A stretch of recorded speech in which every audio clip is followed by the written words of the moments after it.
everyone and welcome back to the Science Hub. Today we are going to learn about the classification of bones.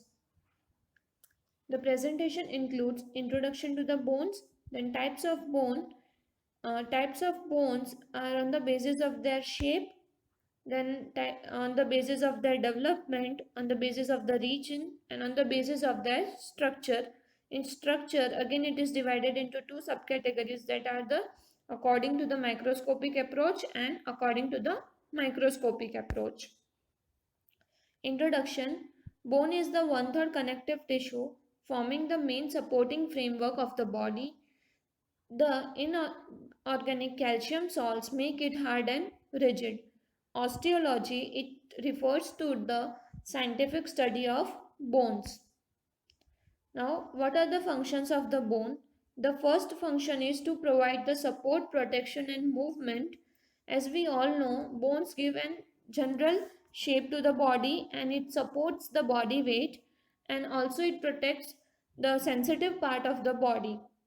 Then second is the blood cell formation. The red bone marrow found in the connective tissues of certain bone is the site for the production of the blood cells. And the last is the inorganic salt storage, function as a storage depot for many of body needs, and it stores the inorganic salts such as calcium, potassium, sodium. Cartilage, it is a connective tissue composed of cells and fibers embedded in the nucleopolysaccharides. There are total three main types of cartilage. They are hyaline cartilage. It covers the articular surface of the synovial membrane. Then fibrocartilage, present in the epiglottis, and elastic cartilage. It is present in the ear pinna. Functional classification of joint. The point in the human skeleton where two bones join together is termed as a joint. There are three types of joint, that are the synarthrosis, amphiarthrosis and diarthrosis. Synarthrosis refers to the completely immovable joint which are present in the skulls, and the example are the sutures. Then amphiarthrosis are the slightly or partially movable joint. Example is the intervertebral disc. And diarthrosis refers to the completely movable or the freely movable joints that are present between in the forearms and the legs. So here is the main topic of today, that is the classification of bones on, and the first point in that we are going to see is the classification of the bones on the types on the basis of their shapes. So first is the long bone. Long bone, the example is the thigh bone or the femur. Then short bone refer to the carpals and the tarsals that are the present in the hand and the feet. Then flat bone, in the flat bone we can consider the sternum as its example. Then irregular bones, that is present in the uh, vertebral bone or the vertebra or the base part of our facial bones. Then pneumatic bones and sesamoid bones. Long bones.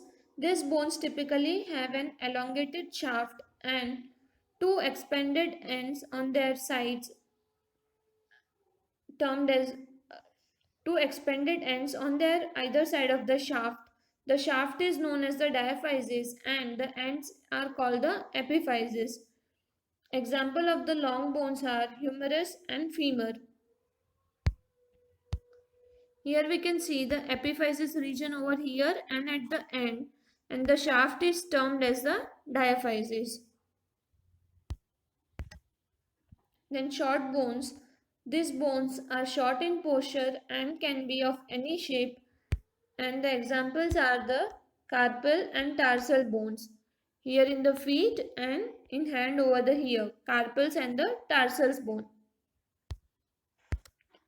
Flat bones. These bones are flat in appearance and its example are the scapula, ribs and sternum. Irregular bones. They are completely irregular in shape and their examples are the vertebrae, hip bone and bones in the base of the skull. The following figure indicates the bones that are present at the base of the skull. Pneumatic bones. Pneumatic bones can also be categorized under the irregular bones. The characteristic difference in the presence of the large air spaces in these bones which make them light in weight and thus they are form the major portion of the skull. Their example are the sphenoid, ethmoid, maxilla. Sesamoid bones. These bones they are formed of the nodules embedded in tendons and joint capsules. Their example are the patella, pisiform and fibula. So the second point is the classification of bones on the basis of their development. So there are three basic types that are the membranous bones, cartilaginous bone and the membrocartilaginous bone. So first is the membranous bones. These bones ossify in membrane from the mesenchymal condensations. It refers to the critical transitional stage that precedes cartilage formation during the embryonic development. And the examples are the bones of vault of skull and the facial bones. Then second up is the cartilaginous bone. They ossify in cartilage and thus derived from performed cartilaginous model. Their example is the thoracic cage. Then membrocartilaginous bone. They ossified partially from membrane and partially from cartilage. That's why it is termed as a membranocartilaginous bone. And the examples are the clavicle, mandible and temporal. Now on the basis of their region, it is divided into two types that are the axial skeleton and the appendicular skeleton. Bones of axial skeleton, these bones forms the axial skeleton of the human body and the example is the bone of skull, thoracic cage and vertebral column. Here in the figure we can see the red portion that indicates the axial skeleton which includes the skull, thoracic cage and vertebral column. And the next step is the bones of appendicular skeleton. They form the appendicular skeleton of the human body and examples is the bones of limbs and the girdle of limbs. This is the appendicular skeleton, the red portion that indicates the girdles and the bones of the limbs and the legs over here.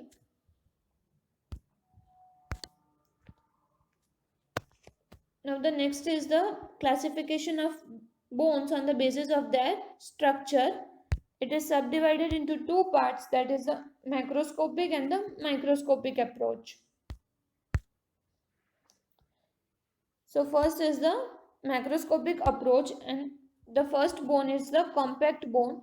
It is dense in texture but it is extremely porous. Though it is dense but it is extremely porous over here in the figure which is the enlarged portion that shows the porous structure of the bone. It is found in the cortex of the long bones.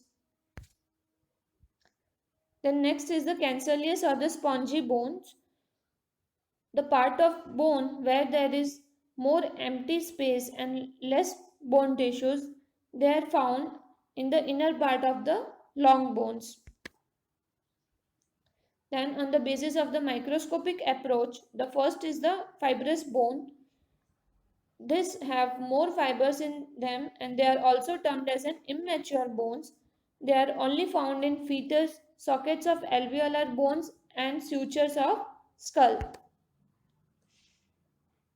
The next bone in the microscopic approach is the lamellar bone. Most of the mature human bones, whether compact or the cancellous, are composed of thin plates of the bony tissues termed as lamellae. They formed on the periosteal surface of the diaphysis. Diaphysis refers to the shaft of the bone or the body. Then woven bone occurs initially in the fetal in adults, woven bones is created after fractures, seen in fetal bone, fracture repair, and in cancer of the bones. The next is the cementum and dentine. It is a specialized calcified substance covering the root of the teeth. It hardens to act as an adhesive glue. Dentine is one of the hard tissues of the teeth, which constitutes most of its bulk. It occurs in teeth. The first image over here, it indicates the dentine of the tooth, and the second is the cementum of a human tooth. Thank you and keep visiting Science Hub.